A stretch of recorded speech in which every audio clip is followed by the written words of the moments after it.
आज हम डिस्कस करने वाले हैं एक ऐसी बुक के बारे में जो आपको सिखाएगी कि आप कैसे अपने दिमाग का इस्तेमाल करके एक मास्टरमाइंड बन सकते हैं, बिल्कुल शर्लॉक होम्स की तरह। अगर आप शर्लॉक होम्स के नाम से वाकिफ नहीं हैं, तो मैं आपको बता दूं कि शर्लॉक होम्स दुनिया के सबसे मशहूर फिक्शनल डिटेक्टिव्स में से एक है। सर आर्थर कान डॉयल ने उन्हें अपनी स्टोरीज में क्रिएट किया था और आज भी उनके बारे में लोग उतने ही फैसिनेटेड हैं जितना पहले थे। शर्लॉक होल्म्स अपनी एक्सेप्शनल कॉग्निटिव स्किल्स, की ऑब्जर्वेशन और डिड्यूसिंग पावर्स के लिए जाने जाते हैं। वो छोटी छोटी डिटेल्स नोटिस करते हैं जिन पर आम लोगों का ध्यान ही नहीं जाता, और उन्हीं से वो अपनी थियोरीज बिल्ड करते हैं जो हर बार करेक्ट होती हैं। तो क्या आपने कभी सोचा है कि आप भी शर्लॉक होल्म्स की तरह सोच सकते हैं? आज के इस वीडियो में मैं आपको बताऊंगा कि कैसे आप अपनी डेली लाइफ में उन टेक्निक्स का यूज़ करके अपने प्रॉब्लम सॉल्विंग और डिसीजन मेकिंग स्किल्स को एनहांस कर सकते हैं। आपने देखा होगा कि लाइफ में हम सभी को कई तरह के डिसीजन लेने होते हैं और हर दिन हमें कई प्रॉब्लम्स फेस करनी होती हैं। लेकिन क्या होता अगर आप शर्लॉक होल्म्स की तरह हर प्रॉब्लम का सॉल्यूशन निकाल सकते, या फिर किसी भी मुश्किल डिसीजन को आसानी से ले सकते? ये पॉसिबल है, बस आपको अपने दिमाग को उस तरह से ट्रेन करना होगा जैसा शर्लॉक होल्म्स करता था। उन टेक्निक्स को जानने से पहले हम शर्लॉक होल्म्स की एक स्टोरी को जानने वाले हैं, ताकि हम समझ सके कि शर्लॉक होल्म्स कैसा डिटेक्टिव है। लंदन की सर्द और धुंधली रातें हमेशा से ही मिस्टीरियस और खतरों से भरी होती थीं। लेकिन इस बार शर्लॉक होल्म्स के सामने जो मामला आया वह न केवल अजीब था बल्कि भयानक भी। ये कहानी है लाल खोपड़ी या रेड स्कल की मिस्ट्री की, जिसने पूरे लंदन को दहशत में डाल रखा था।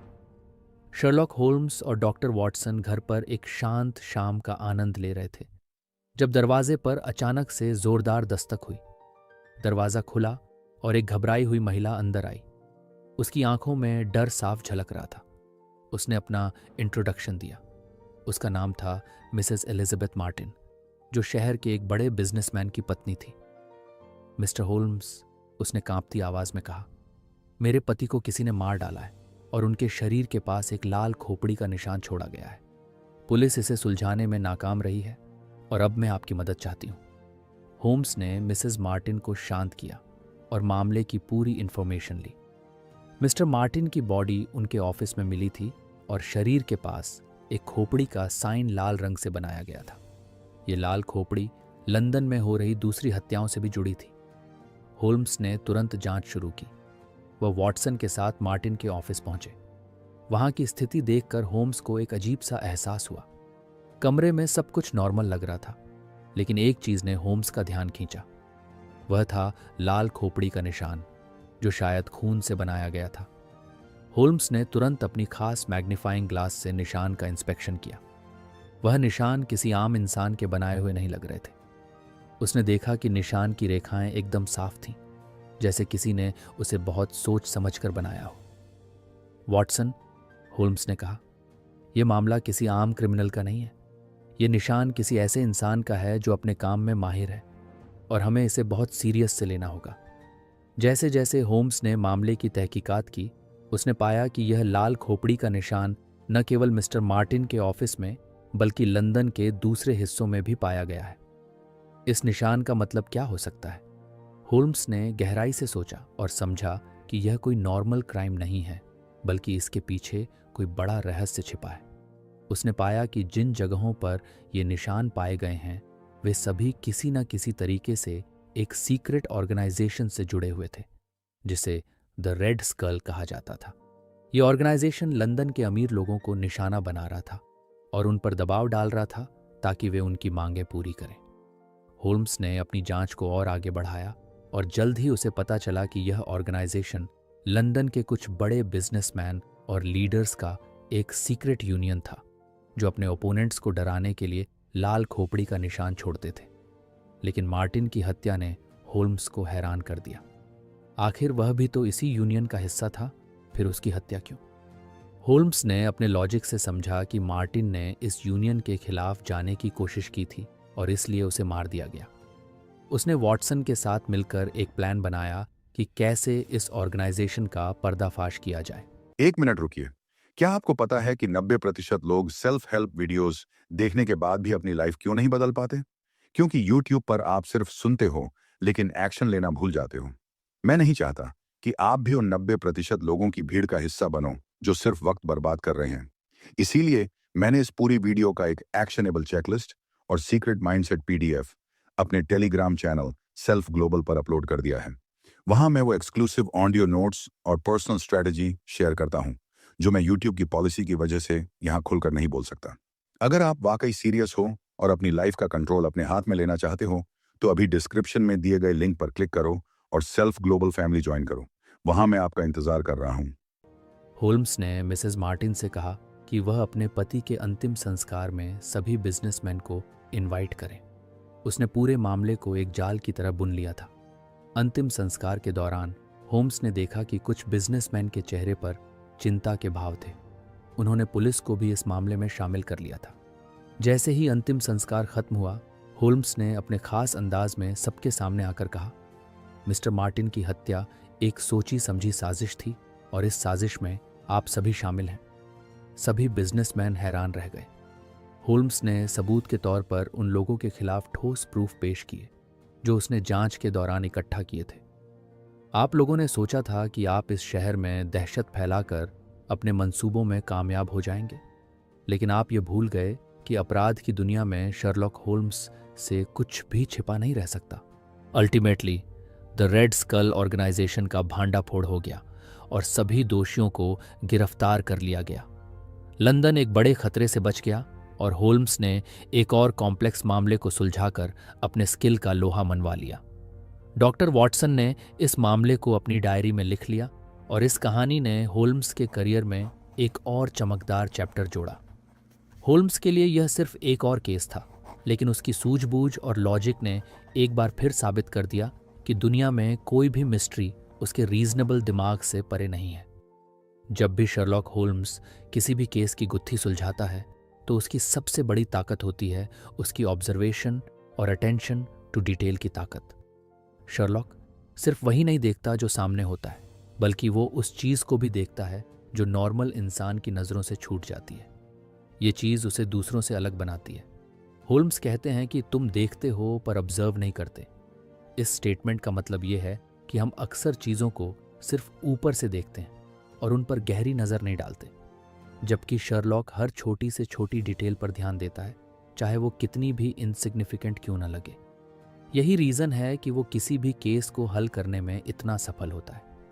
आप भी शर्लॉक होल्म्स की तरह अपनी ऑब्जर्वेशन और अटेंशन टू डिटेल को इम्प्रूव कर सकते हैं। कुछ प्रैक्टिकल टिप्स हैं। पहली, जब भी आप किसी सिचुएशन या चीज़ को देखें तो उसे पूरी तरह से ऑब्जर्व करें। उसके कलर, टेक्सचर, साइज और उसके आसपास की चीज़ों पर ध्यान दें। एग्जाम्पल के तौर पर, जब आप किसी कमरे में दाखिल हों तो उस कमरे के लेआउट और चीज़ों के प्लेसमेंट को ध्यान से ऑब्जर्व करें। दूसरी टिप है, जब आप किसी से बात कर रहे हों तो सिर्फ उनकी बात सुनने की बजाय उनकी बॉडी लैंग्वेज, फेशियल एक्सप्रेशंस और उनके बोलने के तरीके पर भी ध्यान दें। इससे आप उनके मन की सिचुएशन और इमोशंस को बेहतर समझ पाएंगे। तीसरी टिप, ऐसे गेम्स खेलें जो आपकी मेमोरी और अटेंशन को फोकस करने की कैपेसिटी को बढ़ाएं। एग्जाम्पल के तौर पर, एक कमरे में जाकर चीज़ों को ऑब्जर्व करें और फिर कमरे से बाहर जाकर जितना याद रहे उतना लिखें। इससे आपकी याददाश्त और ऑब्जर्वेशन स्किल्स में सुधार होगा। फोर्थ टिप, रोज़ की चीज़ों में छोटी छोटी डिटेल्स को पहचानने की कोशिश करें। जैसे कि किसी आर्टिकल को पढ़ते समय उसमें ग्रामर मिस्टेक्स या छोटे छोटे इनकन्सिस्टेंसीज को ऑब्जर्व करें।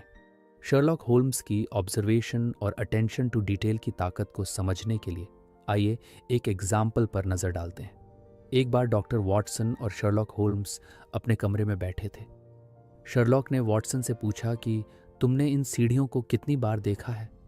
वॉटसन ने जवाब दिया, सैकड़ों बार। शर्लॉक ने फिर पूछा, तो बताओ ये कितनी सीढ़ियां हैं? वॉटसन को यह नहीं पता था, जबकि शर्लॉक ने जवाब दिया कि इनमें 17 सीढ़ियां हैं, क्योंकि मैंने देखा और ऑब्जर्व किया है। ये एग्जाम्पल इस बात को दिखाता है कि शर्लॉक सिर्फ देखता नहीं है, बल्कि हर चीज़ को ऑब्जर्व करता है और उसे अपने दिमाग में बसाता है। इसी वजह से वो दूसरों से बेहतर तरीके से चीज़ों को समझ पाता है। तो ऑब्जर्वेशन और अटेंशन टू डिटेल न सिर्फ आपके प्रोफेशनल लाइफ में बल्कि पर्सनल लाइफ में भी एक बड़ा फ़र्क डाल सकते हैं। शर्लॉक होल्म्स की तरह अगर हम भी अपनी ऑब्जर्वेशन और अटेंशन स्किल्स को डेवलप करें तो हम चीज़ों को एक नए नज़रिए से देख सकते हैं और अपनी प्रॉब्लम सॉल्विंग स्किल्स को बेहतर बना सकते हैं। हमेशा याद रखें, तुम देखते हो पर ऑब्जर्व नहीं करते।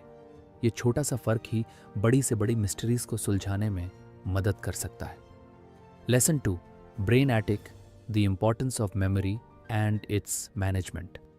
शर्लॉक होल्म्स के दिमाग को समझाने के लिए मरिया कोनिकोवा ने एक बहुत ही एक्यूरेट एंड इंटरेस्टिंग मेटाफोर दिया है, ब्रेन एटिक, यानी ब्रेन का स्टोर रूम। इस मेटाफोर से उन्होंने यह दिखाने की कोशिश की है कि हमारा दिमाग एक अटारी या अब बहुत ध्यान से सुनो। इस दुनिया में दो तरह के लोग होते हैं, एक वो जो सिर्फ सुनते हैं और दूसरे वो जो अपनी जिंदगी बदल देते हैं। सिर्फ समरी देखकर आगे बढ़ जाना आसान है, थोड़ा मोटिवेटेड फील करना आसान है, लेकिन असली बदलाव वो डिटेल में जाकर समझने से आता है।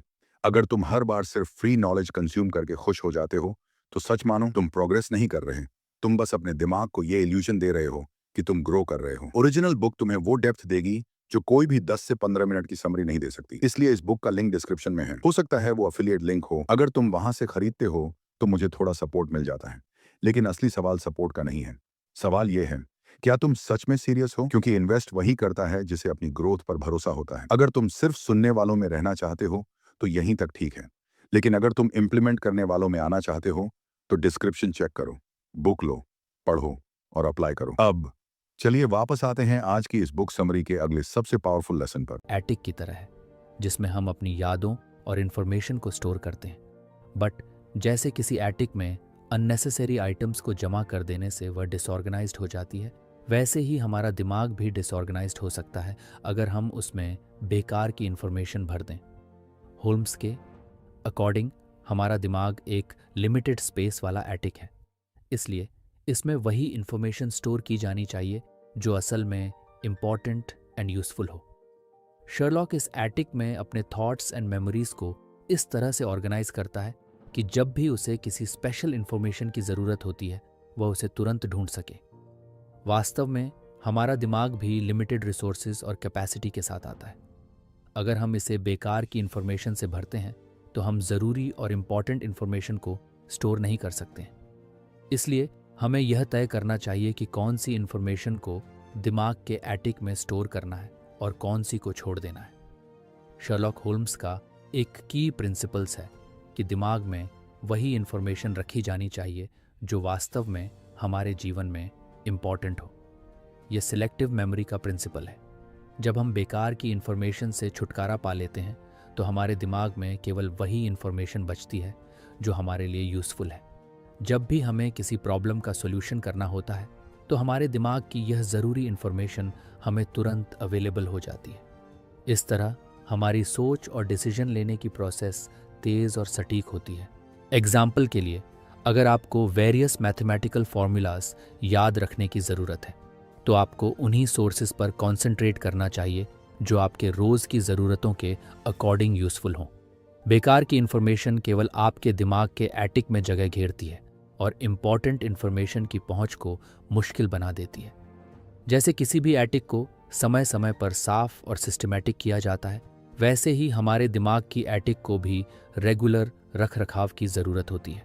ये इंश्योर करने के लिए कि हमारे दिमाग में सिर्फ वही इन्फॉर्मेशन है जो वास्तव में यूज़फुल और रेलिवेंट है। हमें रेगुलरली बेकार की इन्फॉर्मेशन को हटाना चाहिए।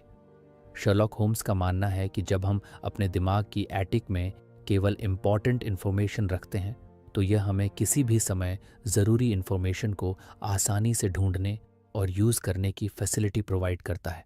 इसके साथ ही हमें समय समय पर अपनी मेमोरीज एंड नॉलेज को ताज़ा करना चाहिए ताकि यह इंश्योर हो सके कि हम इम्पॉर्टेंट इन्फॉर्मेशन को कभी न भूलें।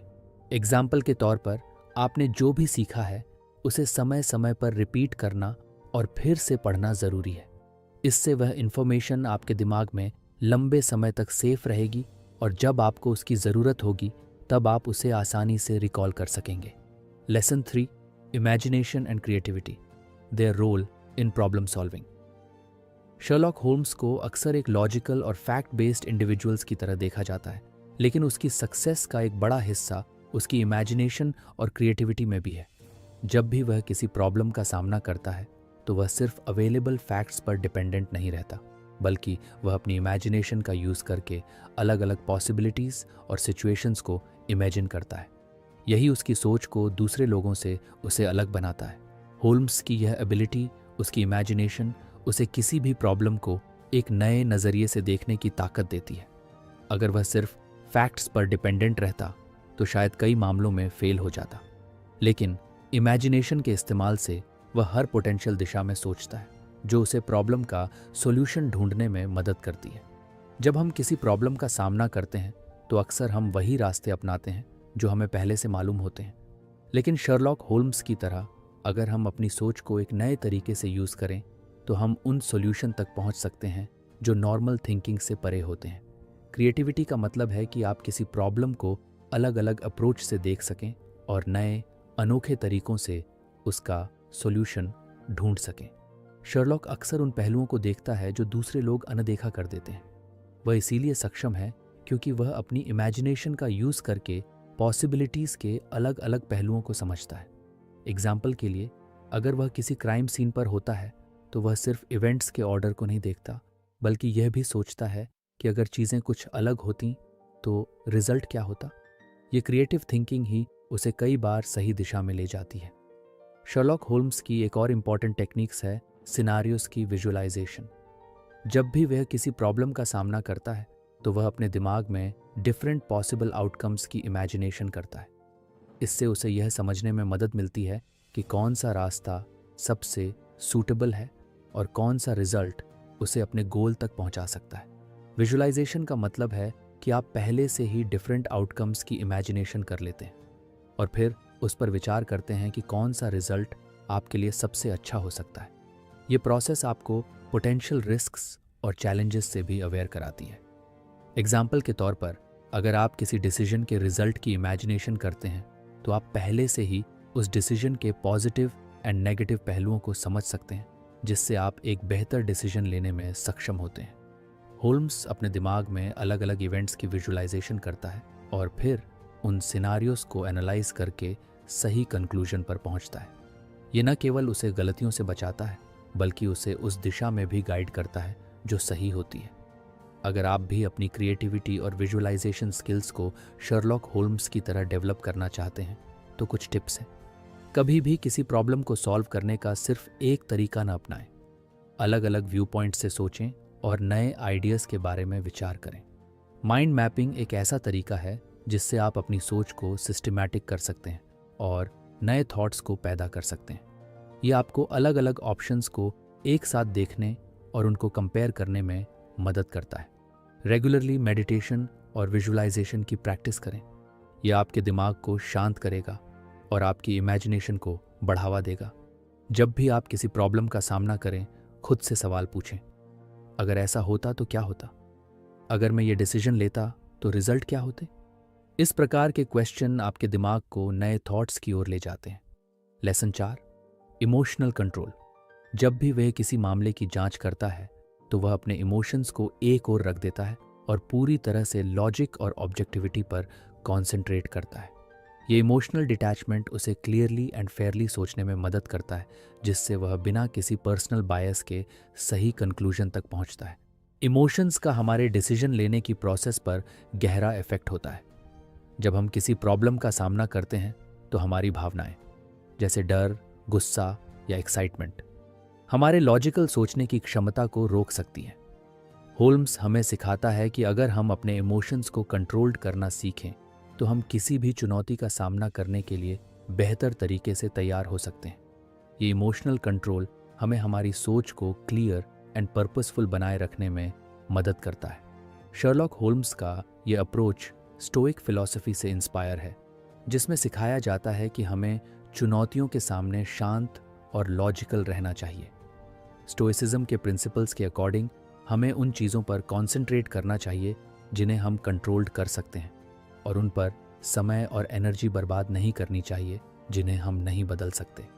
यही अप्रोच होल्म्स को किसी भी मुश्किल में काल्म और लॉजिकल बनाए रखती है। तो फ्रेंड्स, ये थी हमारी आज की बुक समरी।